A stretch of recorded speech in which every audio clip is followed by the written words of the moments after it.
News కి స్వాగతం. ఈ రోజు వార్తలు. ఆసిఫాబాద్ జిల్లాలో సంతు శిరోమణి సంతాజీ జగన్నాడే మహారాజ్ గారి 400 జయంతి ఉత్సవాలు జిల్లా కేంద్రంలో ఘనంగా నిర్వహించడం జరిగింది. ఇట్టి కార్యక్రమము అఖిల గాండ్ల తేలి కుల సంక్షేమ సంఘం ఆధ్వర్యంలో ఘనంగా పండగ వాతావరణంలో జరిగింది. జిల్లా కేంద్రంలోని జగన్నాడే మహారాజ్ చౌక్ దస్నాపూర్ వద్ద మహనీయులు భక్త శిరోమణి విఠలేశ్వరుడి పరమ భక్తుడైన గారి ప్రియ శిష్యుడు జగన్నాడే మహారాజు గారి రాష్ట్ర విగ్రహాన్ని అఖిల గాండ్ల తేదీ కుల సంక్షేమ సంఘం ఆధ్వర్యంలో వేలాది మంది సమక్షంలో ఆవిష్కరించడం జరిగింది.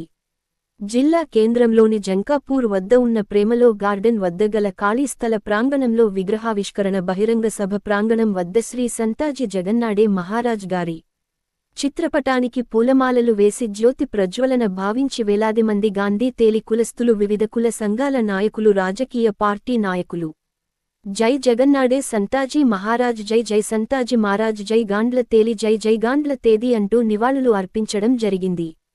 అనంతరం సంతాజీ జగన్నాడే మహారాజ్ గారి చిత్రపటాన్ని రథముపై పెట్టి దాదాపు 5-6 వేల గాండ్ల తేదీ కులస్తులు, గ్రామ పటేళ్లు, మహిళలు, యువకులు, విద్యార్థులు ఎంఆర్పీఎస్ బీసీ సంఘం, ఆర్ఏ సంక్షేమ సంఘం, బీసీ యూత్ సంఘం, బీజేపీ, కాంగ్రెస్, టీఆర్ఎస్, వివిధ పార్టీల నాయకులు, కుల ప్రజాసంఘాల నాయకులు జగన్నాడే మహారాజ్ ఊరేగింపు శోభయాత్ర జంకాపూర్ నుండి కోర్టు చౌరస్తా, కొమరం భీం చౌక్, అంబేద్కర్ చౌక్, జగ్జీవన్ రామ్ చౌక్, పొట్టి శ్రీరాములు చౌక్, గాంధీ చౌక్, వివేకానంద చౌక్ల నుండి పురవీధుల గుండా డప్పు వాయిద్యాలతో, భాజా భజంత్రీలతో, భజన బృందాలతో, ఆటపాటలతో శోభయాత్ర నిర్వహిస్తూ పట్టణ కేంద్రంలోని డాక్టర్ బాబాసాహెబ్ అంబేద్కర్ గారి విగ్రహానికి పూలమాలలు వేసి అనంతరం జగన్నాడే మహారాజ్ రథ శోభాయాత్ర ర్యాలీ, సంతు శిరోమణి సంతాజీ జగన్నాడే మహారాజ్ గారి విగ్రహావిష్కరణ సభ ప్రాంగణం వద్దకు చేరుకుని విగ్రహావిష్కరణ మహాసభను ప్రారంభించడం జరిగింది. సంతాజీ జగన్నాడే మహారాజ్ గారి విగ్రహావిష్కరణ, రథ శోభయాత్ర ర్యాలీ, గాండ్ల తేలి కుల సంఘ జెండా ఆవిష్కరణ కార్యక్రమాలు గాండ్ల తేదీ సంక్షేమ సంఘం యువజన రాష్ట్ర అధ్యక్షులు కొమరం భీం, ఆసిఫాబాద్ జిల్లా అధ్యక్షులు హెవీరే సందీప్ గాండ్ల గారి నాయకత్వంలో వహించడం జరిగింది. విగ్రహావిష్కరణ మహాసభకు సభ అధ్యక్షులుగా సంగే రవికుమార్ వహించగా, ఇట్టి సభలో ముఖ్యాతిథి అఖిల గాండ్ల తేదీ కుల సంక్షేమ సంఘం రాష్ట్ర నాయకులు కొమరం భీం, ఆసిఫాబాద్ జిల్లా అధ్యక్షులు ఇవిరే సందీప్ కుమార్, పెద్దపల్లి జిల్లా అధ్యక్షులు సంగే టేకు రాజన్, కాగజ్ నగర్ డివిజన్ అధ్యక్షులు మధుసూదన్, ఎంఆర్పీఎస్ ఎంఎస్పీ జాతీయ నాయకులు రేగుంట కేశవరాం మాదిగ, మాజీ ఎంపీపీ లోరిగిన మల్లికార్జున్, బొమ్మన బాలేష్ గౌడ్, భువనగిరి సతీష్, సిలివేరు వెంకన్న, ఎంపీటీసీ ఇవిరే ప్రవీణ్. వక్తలు సంత్ శిరోమణి శ్రీసంతాజీ మహారాజ్ విగ్రహ ఆవిష్కరణ సభను ఉద్దేశించి మాట్లాడుతూ, విఠలేశ్వరుడి పరమ భక్తుడైన భక్త తుకారం గారి ప్రియశిష్యుడు సంతాజ్ మహారాజ్ గొప్ప జ్ఞాన సంపన్నుడు. భక్త తుకారం గారి ప్రవచనాలను, గీతాలను ప్రజలకు కీర్తనల ద్వారా అందించిన మహనీయుడు. భక్త తుకారం గారి గ్రంథాలను మనువాదులు తగలబెట్టాలని ప్రయత్నించినప్పుడు అట్టి గ్రంథాలను భక్త తుకారం గారి ఇంటి నుండి తప్పించి తీసుకువెళ్లి రక్షించడం జరిగింది.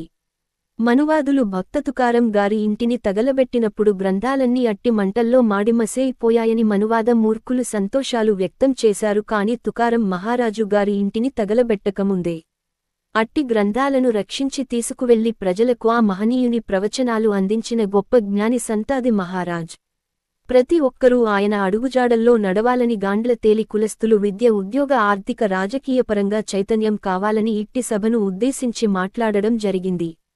బీసీ సంఘం అధ్యక్షులు రూపుమా రమేష్, ఆర్ఏ సంక్షేమ సంఘం అధ్యక్షులు జయరాం పటేల్, యువజన సంఘం అధ్యక్షులు ఆవిడబు ప్రణయ్, వాంకిడి మండల అధ్యక్షుడు బండి బాలేష్, ఆసిఫాబాద్ మండల అధ్యక్షులు సండే మురళి, బాన్నే ధర్మ కవల్కర్, నామ్దేవ్, దస్నాపూర్ శంకర్ పటేల్, అంక్సాపూర్ గ్రామ పటేల్, బాంబే సదువు, అంక్సాపూర్ గ్రామ అధ్యక్షులు కవల్కర్ తిరుపతి, కాల్కర్ రామ, బానే సకారం, బానే బిజ్జు కవల్కార్, లక్ష్మణ్ మారుతి, ఇదిరేస్ శ్రావణ్ లోబడే, నామ్దేవ్ మంగ్లీ, ధర్మ లోబడి, బాలాజీ, బానే నాగేష్, రాజేశ్వర్ తిరుపతి, గంగారాం. జిల్లాలోని అన్ని మండల గ్రామాల అధ్యక్ష పటేళ్లు అధిక సంఖ్యలో పాల్గొనడం జరిగింది. గంజాయి మట్కా, సట్టా, బెల్ట్ షాపులపై చర్యలు తీసుకోవాలి. జిల్లా అడిషనల్ ఎస్పీ ప్రభాకర్ రావు గారికి భారత కమ్యూనిస్టు పార్టీ, మార్క్సిస్టు సిపిఎం ఆధ్వర్యంలో వినతి. కుమరం భీం, ఆసిఫాబాద్ జిల్లా వ్యాప్తంగా గంజాయి, మట్కా, సట్టా, బెల్ట్ షాపులు అంతర్గత వ్యభిచారం విచ్చలవిడిగా నడుస్తున్నట్లు ఆరోపణలు ఉన్నాయి. ఈ వ్యవహారంలో యువతను ఆసరా చేసుకుని నడుపుతున్నారని భారత కమ్యూనిస్టు పార్టీ మార్క్సిస్టు సిపిఎం ఆధ్వర్యంలో జిల్లా అడిషనల్ ఎస్పీ ప్రభాకర్ రావు గారికి వినతిపత్రం అందజేశారు. ఈ సందర్భంగా సిపిఎం పార్టీ నాయకులు మాట్లాడుతూ జిల్లాలో విద్యార్థులను యువతను ఆసరా చేస్తూ కొంతమంది వ్యక్తులు విచ్చలవిడిగా గంజాయి, మట్కా, సట్టా, బెల్ట్ షాపులు నడుపుతూ యువతను మత్తులో ఉంచుతున్నారు. వాటికి బానిసన్న యువత ఆ మత్తులో స్పృహ కోల్పోయి అనేక అరాచకాలకు పాల్పడుతూ తమ ప్రాణాలను కోల్పోతూ వారి కుటుంబాలు రోడ్డున పడేస్తున్నారు. ప్రభుత్వం ఈ స్మగ్లర్లపై కఠిన చర్యలు తీసుకోవాలి. వీటికి బానిసైన యువత తమ ప్రాణాలను కోల్పోతూనే ఆ మద్యం మత్తులో వాహనాలు నడుపుతూ ఇతరుల ప్రాణాలు సైతం తీసేయడానికి వెనకావడం లేదు. దొంగతనాలకు, దోపిడీలకు పూర్తిగా అలవాటు అవుతున్నారు. దీనిపైన కఠిన చర్యలు తీసుకోవాల్సిన బాధ్యత ప్రభుత్వాన్ని, జిల్లా అధికారులది. యువతను రక్షించాలని, వీటికి పాల్పడుతున్న స్మగ్లర్లపై చట్టపరమైన చర్యలు తీసుకుని కేసులు నమోదు చేయాలని, అంతేకాకుండా జిల్లాలో కొన్ని ప్రాంతంలో అంతర్గత వ్యభిచార గృహాలు నడుపుతున్నారు, వారిపై చర్యలు తీసుకోవాలని కోరారు. ఈ కార్యక్రమంలో సిపిఎం పార్టీ జిల్లా కార్యదర్శివర్గ సభ్యులు దుర్గం దినకర్, సిపిఎం పార్టీ జిల్లా కమిటీ సభ్యులు ముంజం ఆనంద్ కుమార్, గేదెం టీకానంద్, సిపిఎం పార్టీ జిల్లా నాయకులు చాపిడి శ్రావణి, దుర్గం నిఖిల్, గొడిసెల కార్తీక్ తదితరులు పాల్గొన్నారు. దాతల సాయం కొరకు ఎదురుచూపు. చింతలమానేపల్లి మండల కేంద్రానికి చెందిన ఆటో డ్రైవర్ షేక్ దస్తగిరి కుమారుడు తాజ్ ఇటీవల అపెండెక్స్ ఆపరేషన్ చేశారు. అపెండెక్స్ ఆపరేషన్ ఫెయిల్ కావడంతో మళ్లీ ఆపరేషన్ చేయాలని డాక్టర్లు సూచించారు. రెక్కలు అడితేనే డొక్కా నిండని పరిస్థితి ఉన్న కుటుంబం ఆపరేషన్ చేయడానికి డబ్బులు లేకపోవడంతో దాతల సాయం కొరకు ఎదురుచూస్తున్నారు. మానవత్వం పరిమళించి తాజ్కు ఆపరేషన్కు అయ్యే 2 లక్షల రూపాయలు అవసరం కొరకు దాతల సాయం కోసం ఎదురుచూస్తున్నారు. Phone pay number 9398244323. ఈ వార్తలు ఇంతటితో సమాప్తం. మళ్ళీ తిరిగి వచ్చే వార్తలో కలుస్తాం.